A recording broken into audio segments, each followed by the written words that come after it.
Hola a todos y bienvenidos a nuestro canal Más Allá de la Consulta. Tocaremos un tema hoy, igual que los días anteriores, muy frecuente en consulta médica. Tocaremos hoy un síndrome de alta incidencia en nuestra población, un síndrome que es un ejemplo clásico de lo que una vida insana, de lo que la vida que se está llevando hoy en muchos de nuestros hogares puede llegar a ocasionar, y este es el llamado síndrome metabólico, síndrome X. Síndrome clasificado o establecido sus criterios diagnósticos alrededor de 1999, o sea, es un síndrome relativamente nuevo, el cual ha suscitado debate y todavía suscita debate y contradicciones en correspondencia al establecimiento de sus criterios diagnósticos, en correspondencia al establecimiento de hasta dónde puede llegar a afectar a los seres humanos, pero no cabe la menor duda de que es un síndrome del día a día en la consulta médica, de que es un síndrome que afecta día a día a nuestros pacientes, de que es un síndrome que día a día lo vemos presentarse y en muchas ocasiones infradiagnosticarse por una parte y maltratarse por otra. Y es que muchas veces tememos a la hora de establecer diagnóstico y solo queremos establecer diagnóstico de enfermedades muy específicas, más muchas veces subutilizamos algunos medicamentos que sí serían muy importantes para frenar determinados elementos que en definitiva pueden terminar en complicaciones letales para nuestros pacientes. Estaremos hablando del síndrome metabólico o síndrome X.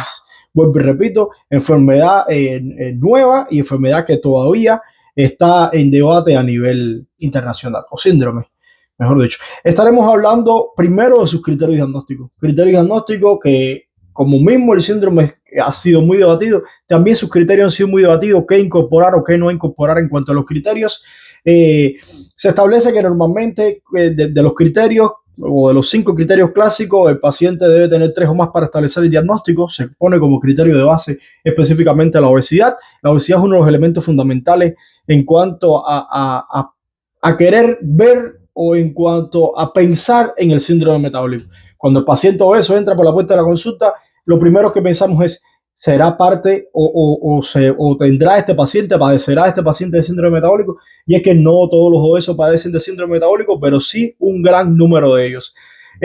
No solo lo dejan en la obesidad, con determinación de índice de masa corporal, y ya, van un poco más allá y a mediciones antropométricas específicas para poder establecer este grado de obesidad, y se habla de una cintura mayor o igual de 94 centímetros en hombres o mayor o igual de 80 centímetros en mujeres. Es importante destacar que estos valores van a estar muy en correspondencia al área geográfica que se está estudiando, muy en correspondencia al hábito antropométrico, al hábito externo que prevalezca en cada una de las poblaciones de estudio. Por lo tanto, este valor vamos a decir que puede ser un poco o un tanto cambiante en correspondencia a la población que estemos atendiendo. Por lo tanto, sería muy bueno ponernos al tanto de estos elementos en cuanto a la población que vamos a atender y en cuanto al tipo de paciente al cual nos vamos a enfrentar y vamos a posiblemente diagnosticar este síndrome. Lo otro y elemento muy importante va a ser la glucemia basal, o sea, la glucemia en ayuna, mayor o igual de 100 miligramos por decilitro, o diagnóstico de diabetes. Es muy importante recalcar y va a ser uno de los elementos que vamos a tomar muy en cuenta en este video, y es específicamente que no tiene necesariamente que el paciente padecer de diabetes mellitus para yo establecer el diagnóstico de síndrome metabólico. Un paciente con alteración del metabolismo de la glucosa, un paciente con una glucosa alterada en ayuno, lo que conocemos normalmente como prediabetes, si tiene los demás elementos, también es diagnosticado con síndrome metabólico. Y voy a hacer una salvedad muy importante, y prácticamente este video va a ser como una daga que se va a enterrar en esa duda médica, y es cuándo tratar este paciente con prediabetes, porque solo queremos tratar diabetes mellitus, y la prediabetes también puede necesitar o puede requerir tratamiento farmacológico, específicamente cuando está en el cortejo de un paciente con diagnóstico de síndrome metabólico. Por los demás elementos también está la dislipidemia. ¿Pero qué dislipidemia? Bueno, puede ser o hipertrigliceridemia, que esté por encima de 150, por encima o igual a 150 miligramos por decilitro, o disminución del HDL colesterol.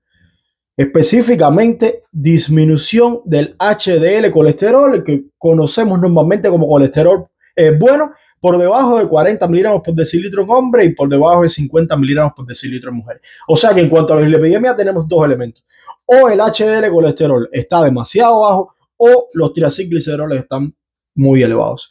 Y el otro elemento que de manera general está incluido en los criterios diagnósticos, bueno, pues es el caso de la hipertensión, aumento de la tensión arterial, pero fíjense, un elemento muy importante que podemos encontrar en casi todos los estudios que vamos a revisar, y es que la presión arterial, solo con que esté por encima de 130,85 milímetros de mercurio, pues ya podremos tomarlo como criterio para el establecimiento del diagnóstico de síndrome metabólico. Hay otros estudios, sobre todo estudios de este año 2025, donde se han hecho comparaciones sobre los diferentes estudios previos que habían estudiado a este grupo de pacientes, y algunos estudios que habían incluido entre los criterios diagnósticos en la hiperuricemia, el aumento del ácido úrico, pues eran mucho más específicos y mucho más sensibles a la hora de poder determinar complicaciones ulteriores en estos pacientes. Y es que no vamos a estar de espaldas. O sea, el síndrome metabólico per se no va a ocasionar grandes, vamos a decir, daños al paciente, sino que va a ser este síndrome que me va a llevar al paciente o que me va a predisponer al paciente a muchas otras complicaciones, como pueden ser infarto cardíaco, infarto cerebral, etcétera. Otros elementos que también podemos encontrar en algunos de los criterios diagnósticos, los de 2019, por ejemplo, la OMS, incluyen la microalbuminuria, y otros estudios se van más allá del diámetro de la cintura y van al índice cintura-cadera específico en hombres y en mujeres. Pero bueno, de manera general, estos son los criterios diagnósticos que podemos abordar para tratar de establecer este diagnóstico en nuestros pacientes. Pero hablaba de algo muy importante, y es que no necesariamente el paciente debe tener diabetes mellitus para yo establecer el diagnóstico de un síndrome metabólico. Y es que el paciente con prediabetes, si cumple los demás criterios, también se establece el diagnóstico de síndrome metabólico.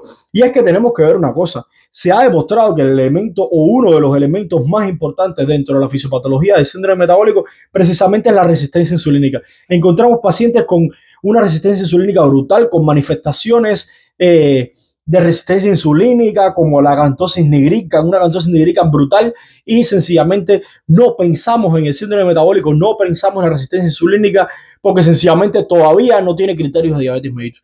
No, colegas, con que el paciente tenga un metabolismo de glucosa sencillamente alterado, un diagnóstico de prediabetes, si cumple los demás elementos, pues forma parte del síndrome metabólico. Y no solo es que forme parte del síndrome metabólico, ni que vaya a establecer todas las medidas higiénicas dietéticas, todas las medidas en cuanto a ejercicio físico que voy a establecer al paciente, en cuanto a abandono de hábitos tabáquicos, en cuanto al consumo moderado de azúcares, de sal, etcétera, o en cuanto a los hipolipemiantes. Incluso no solo voy a quedarme hasta ahí, y valga que le he mencionado algunos elementos más importantes en cuanto a que hay que tener en cuenta en cuanto a tratamiento de síndrome metabólico, sino que voy a atacar directamente al elemento fundamental de la fisiopatología de este síndrome, y es que voy a atacar directamente a la resistencia insulínica. ¿Y cómo ataco la resistencia insulínica? ¿Qué armas tengo para atacar a la resistencia insulínica? Bueno, pues la metformina.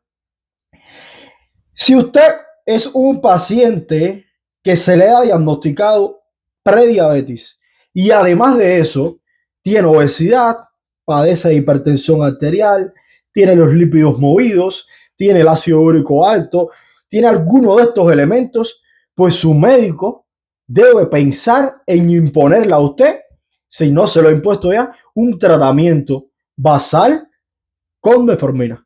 Porque de esta manera estaríamos atacando a todos estos elementos a la vez, aunque no lo creyéramos. Porque estaríamos atacando a uno de los elementos, a uno de las bases del síndrome metabólico, y es la resistencia insulínica. Entonces sí, a pesar de no ser diabético el paciente, si es prediabético y cumple los demás elementos para el síndrome metabólico, pues podré utilizar la metformina para el tratamiento.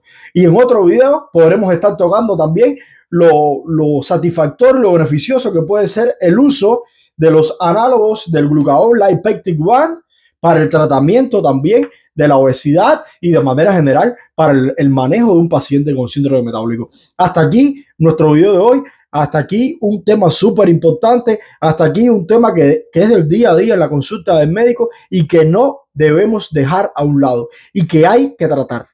Hay que tratar tanto, vamos a decir, con los hábitos del paciente, como, o sea, tanto con el tratamiento higiénico dietético como el tratamiento farmacológico. Y no voy a atacar elementos aislados. no voy a atacar los lípidos solamente, o no voy a tratar la hipertensión arterial solamente, o no voy a tratar la obesidad solamente. Voy a tratar el síndrome como un todo para evitar las complicaciones ulteriores secundarias a este síndrome. Y sí, la metformina se va a utilizar. Recordemos siempre con comenzar con la dosis más baja permisible, la dosis más baja posible, por los efectos adversos gastrointestinales que tiene al inicio de este fármaco, pero sí vamos a tratar la metformina y vamos a hacer un seguimiento de este paciente. Para la larga, tratar de disminuir lo más posible esta resistencia insulínica y con esto desestabilizar el síndrome metabólico y de esa manera que nuestro paciente tenga una sobrevida superior a la que en este momento tiene. Muchísimas gracias. Hasta aquí el video de hoy. Espero que si no me siguen, pues me sigan. Espero que le den like a mi contenido